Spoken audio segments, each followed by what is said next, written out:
Welcome back to the channel and another one of our CC playthroughs, and we're going to play Jacquard Causeway by cd06. It's actually the second time I'm doing it because Charlie annoyingly used blue teas rather than black teas, so I played 10 minutes before realising I was off the wrong teas. Thanks, Charlie. Okay, so this is based loosely on Shanken Bay in New South Wales. He's got some short holes, so 13, 5, 9, 12, 14 are the short par 4s, and par 5 is the 10th. Now he's also gone with pins and winds, which I'm trying to remember what I've said on this on the previous video.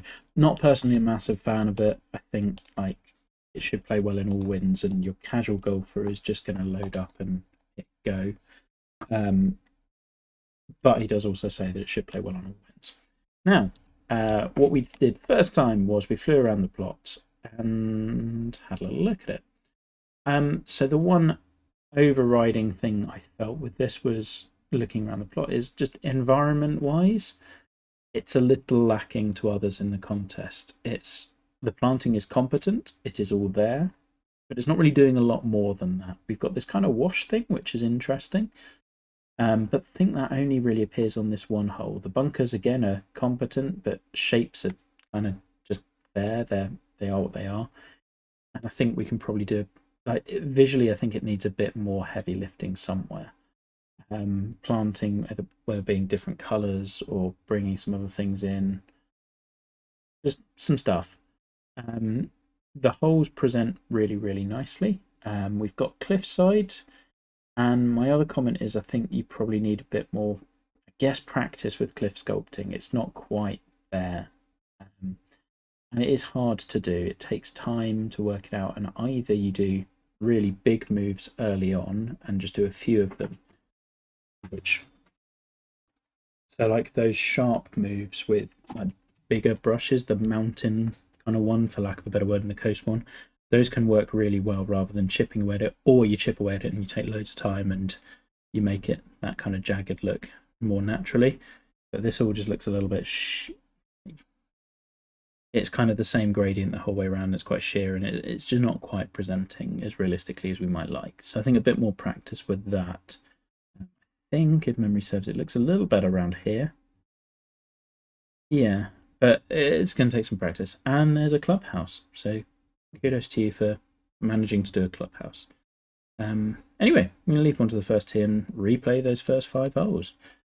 Now, the first thing that leaps out again is that planting. Like, it's all present, it's correct, it's functional, it's not doing much more than that. We could use some highlight grasses in here, some greener stuff to break it up a little bit more, like give me some visual interest on this. The bunkers are on the small side. There again, they're kind of like they're present and they frame the hole, but they're not really doing much visually.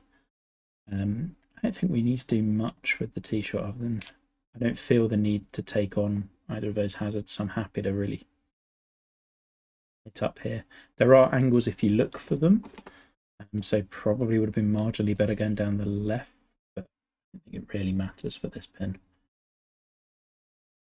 Sideways sloping lie, but it's not too severe. I do like the bunkers short of the green and how they kind of frame the entrance. One thing I noticed on my first playthrough is like the actual bunker sculpting. We could add more depth for pretty much all of them. I think particularly in the pans, like here is quite a high. Same these ones. They're very shallow for what you're going for. The slow might help me out. There we go. Pretty much exactly where I ended up in round 1. I think this one's been on CC already, so there'll be a better idea of the difficulty. And we've overhit it again. Horrible putt. Huh. Gone significantly further than I thought it would do. Making an absolute hash of this. Love a John Rahm 4 putt. Anyway, we did not do that in round 1. Second hole. I'm going to put this down to rushing due to not wanting to do the same things over and over again. Okay, second hole. I think this frames really nicely on the left-hand side. The right, maybe the road is a little open. There's not much around it, but I think this one gives some visual interest in a way that the previous hole didn't. Now, as for the hole itself, plays much better from these tees. Makes a lot more sense from these tees. So definitely longer, and we're wanting to hit 3-iron just down there. Hopefully the wind brings it back. Yeah, when I was playing it before, it seemed very benign, so it makes a lot of sense now that those tees are so much further back.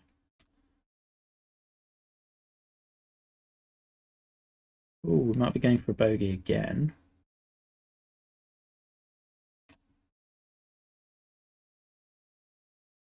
We've saved it. That's good news.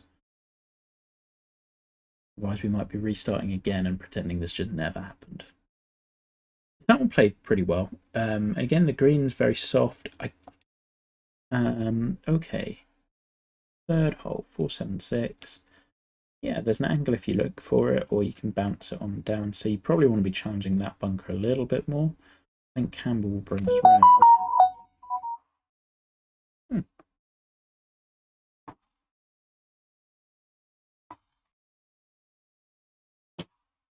So gives us, again, a wedge approach. It might be fun if it was a little bit longer, but it's hard to do in this game. I think those bunkers present pretty nicely as well. They're not really in play. There we go.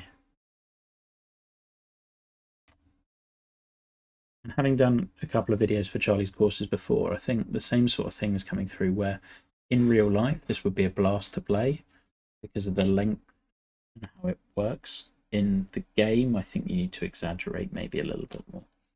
Okay, we get the wash coming through here. We've got these two bunkers on the high side, which I guess are protecting a better angle, but really it's always hard to force a play to the outside of a dogleg because the inside is always going to yield you a shorter line to the green, and I don't think the angle matters that much. So yeah, there are layup zones if you wanted to use them.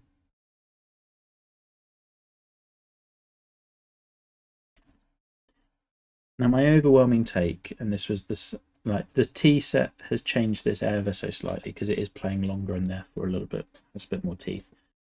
My overriding take through the first 4 holes, or 3 holes rather, I think everything is done really competently. The greens are CC appropriate, the course has hit the difficulty. The challenge for me is I think this needs a bit more to be memorable. And like it's using the land and it's doing everything solidly well. What's really going to stick with me at the end of this round? Now I got through the next hole and really enjoyed that one.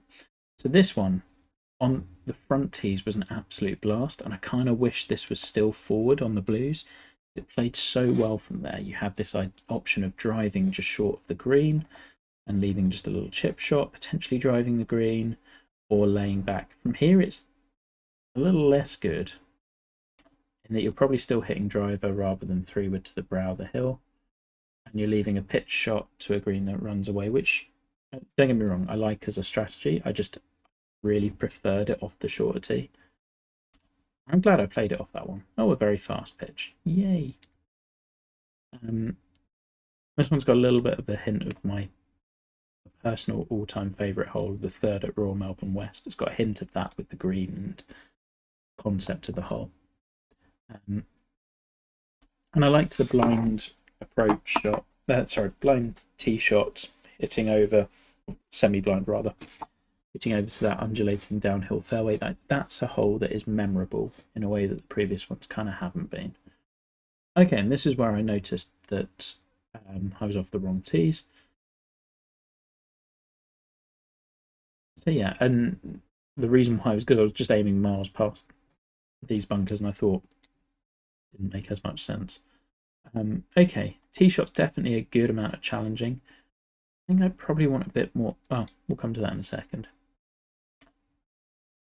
Oh, get lucky. It got lucky. Okay. I would want a bit more fairway around the green. Just if you are going for this, let's give us... Because like the fairway apron that exists might as well be fringe, really, for what that's what it's functioning as. It's not functioning as fairway. It's not really helping us get ball onto the green, I guess is how I'd frame it. And this little bunker is in an annoying location if it's complicating the layup a little bit.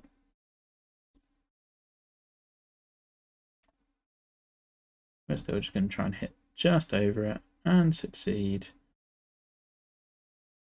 I think sculpting here, like you're micro sculpting, if you want that false front to really run you back, you've got to be a bit more exaggerated with it. That's a better pitch shot.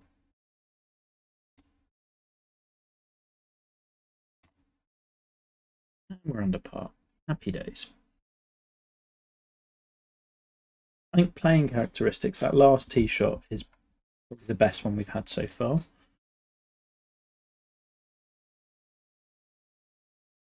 This is an interesting bit of land. I would kind of like it if this hole bent a little bit more to the right. Just because I feel like the reverse camber dogleg is such a good hole design when used really nicely, but I don't think it matters too much on this one. We're just ending up down here.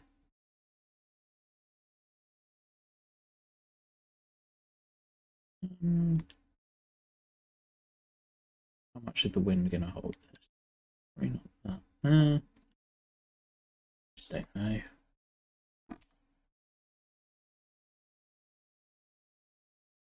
Yeah, it was either going to be past the hole or off the front of the green because I'm not good enough to manipulate those. The green site's really cool. It's just I feel like it's a bit of an underwhelming shot into it. I wonder with this one, a lot of the greens have been kind of similar in shape and orientation. They're like lengthways. I want to say all of them have been lengthways so far. This could have been one where, or you're hitting towards the ocean. Let's put the fear of people hitting over. Like, could we orient the green this way? Like, go sideways on. I think green shapes and orientation could be something you'd have varied a bit more through the first 6 holes. 7 holes. No, a little too fast. Are these greens really quite quick?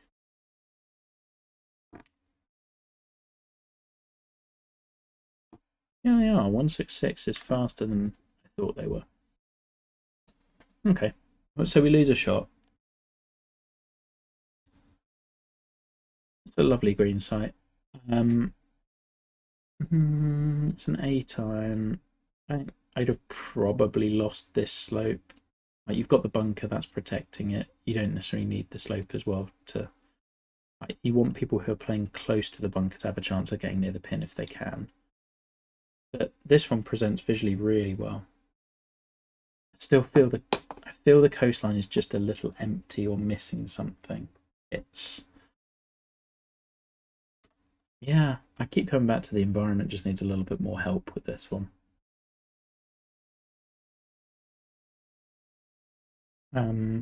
I will say the way that the judging is working with this one is, so we're on round 3 at this point, and I'm trying to put this up against 4 other courses and working out, and that's kind of, I think the golf on this one is good. It doesn't really have those kind of holes that, at least not yet, other than the 4th. There's not that many holes that I'm going to go after my round. Oh yeah, I definitely remember that one for those shots I was playing. So if that's not really doing it, and then if that's not the thing that's separating you from the field, I guess it's kind of got to be the environment, and the environment's not really doing that either. Don't get me wrong, I like it and it's a fun round, but that's where, if we're looking at, I think this one's going to be cusp of getting to top 10, I would say, for me. That's the things that I'm looking at that are like, those are the things we want to be working on. It's all functional. So this one, again, like, we can play driver. The further we go, the like the more difficult the approach, hitting into a green away from us, which kind of feel we've pulled this trick a couple of times. Not exactly, but like we've had the very strategic hole, which is the subtly strategic hole, quite a number of times. And like in a video game, I think you need to break that up a little bit. There needs to be a bit more heroic stuff.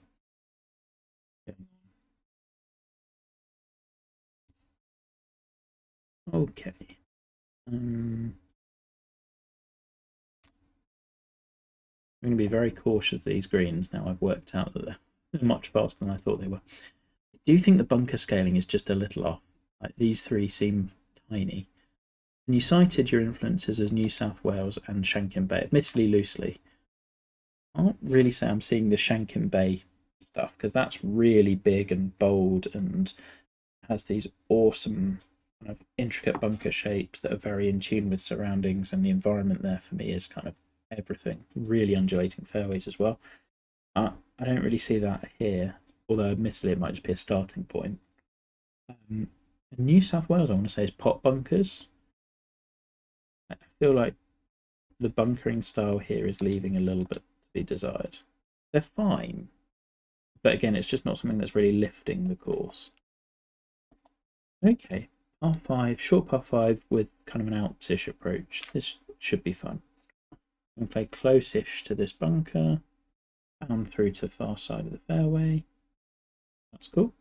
So negotiate to the first part. If I'm aiming at my marking stick, we're going. Oh, we're still on the green, but that's all right. Can't nail that every time. I really like this approach. This one's a little bit different, which is something that we needed.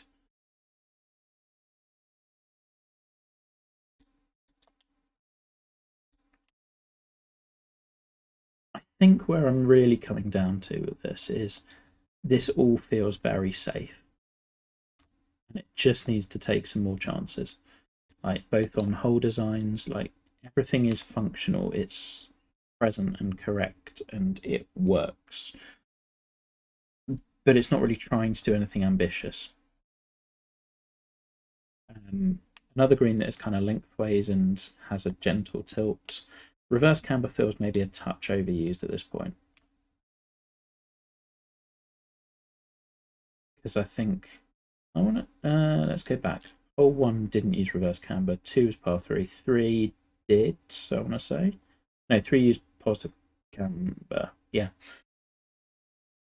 4 didn't,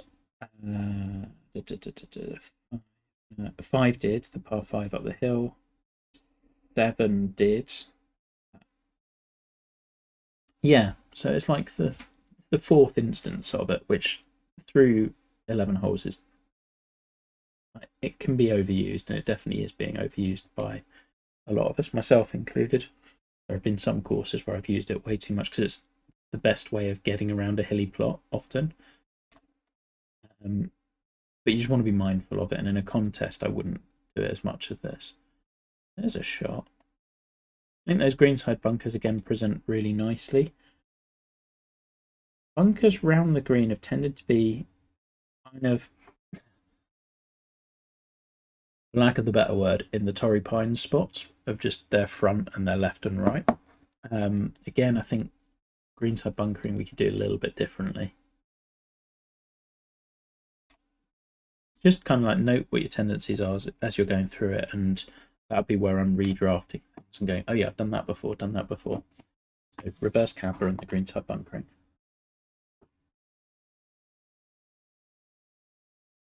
Sorry, just finishing a cup of tea. All right, was this one of our short holes? Yes, it was. As was 9. Okay, that. Oh, and 10 was our sub 550 par 5, the Alps. I like that one. That was a good choice. Okay, greenside bunkering different here. This is a nice change of pace. We needed something like this.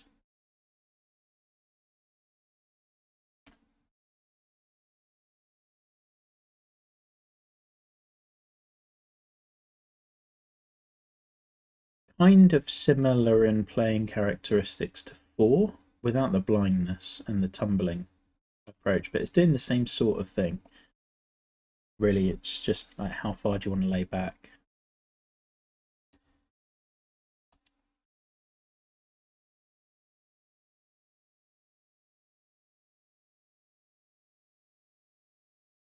Trying to work out. There's a few things that are just bugging me a little bit about the course. I'm trying to work out what they are. I think part of it is green surrounds and like for a course that's sort of it's quite undulating on the fairways, but then the greens are very flat and just single slopes. And I think that comes back to the taking chances part of this, and just where can we bring those undulations in and make them work for you?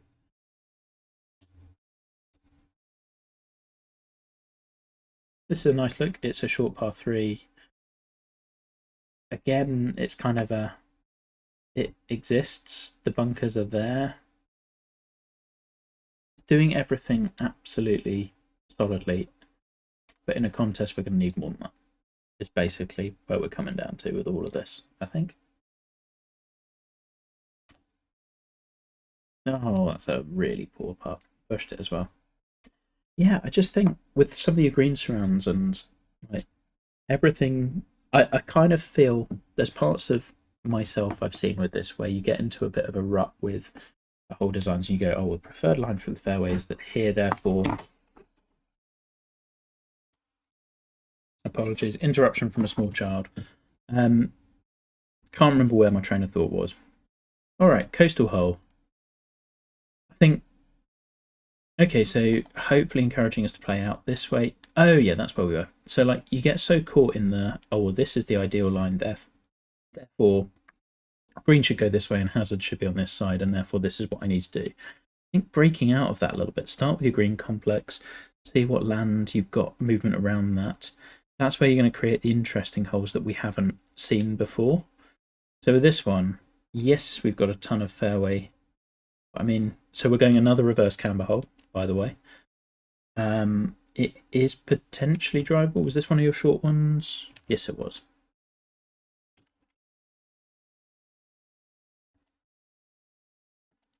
Your short ones have all kind of been 3-wood pitch / drive chip so far. I don't really feel the need to challenge the extremity of the coast. That's the other thing with reverse camber. You can just kind of bounce down to the ideal spot, and which is a nice way of doing it. But I think it's been a little overused here. And we still can't really hit a pitch shot, but that's okay.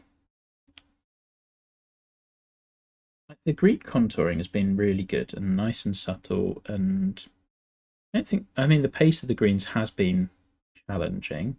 I don't think you needed them quite this fast, but the course has to have a defence somewhere. And I imagine would have always been bumped down a little bit as well to fast for CC rounds. Okay. Well done for routing wise going away from the coast. Okay, so blind. I like the bunkers just in front of the tee, and like semi-blind in that we can see where the fairway is going. That works nicely. A little bit of a hogs back punch bowl sort of thing. Yeah, we like this. This one's memorable. So what am I getting kicked into the rough? No, just pushed one side of the fairway and going slightly more over the bunkers. This is really good. This one, unfortunately, you need long par 4s to be stupidly long in this game, because 501, slightly downwind, and I'm still hitting an 8-iron. Or a 9-iron even. Probably a 9-iron. Just is what it is. Especially if you offer up the drive, which you kind of have to do on this. Still, fun hole, and I imagine Into the Wind would play even more fun. Like, that's a memorable one.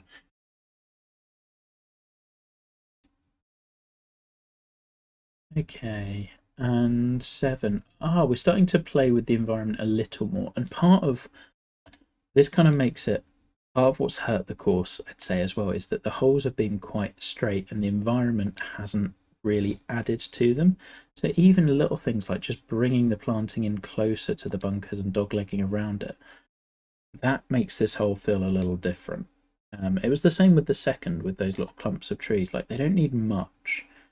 And we're starting to bring in a false front, which is a little bit different. Now I've noticed the Tory bunkering style, I can't stop thinking about it, which I know, and also I know it will annoy you.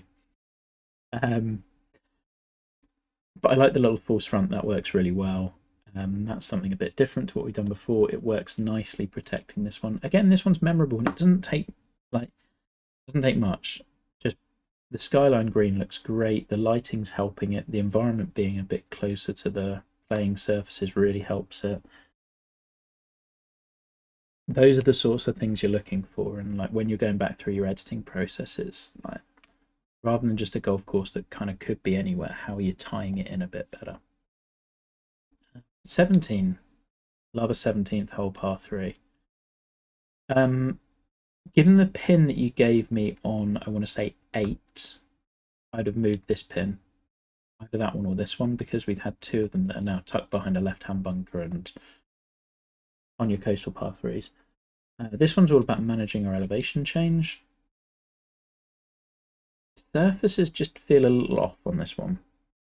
It all fit, like looking at it from the tee, this looks like it's 250 yards. And I think it's because you probably want to bring more of the greenness here or plant this area or something. I don't know exactly what it is that's doing it, but there. Hey, we managed the elevation change nicely. We like that. So that's a memorable hole. I think, again, you can take some more chances with the green. Right. But it works. Okay, and 18, obviously working back down towards the coast. Little centerline bunker, which I'm assuming you want us to play that side of. Oh my. This is suddenly very, I want to say very different.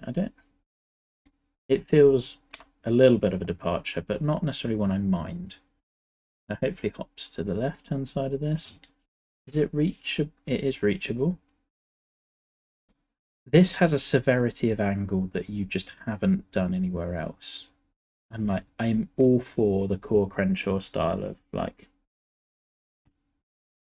this sort of closing hole. I'm assuming that's what it's based on, but I think you want to allow that approach a little more than you are, because if you are playing to the fat of the fairway in this way, like, there's just no way you're stopping that on the green. You want to give people a chance. So I think orientation of the green needs to be a little bit more round this way. You want to be probably also allowing more fairway over here, or I guess you box yourself in a touch with the tees.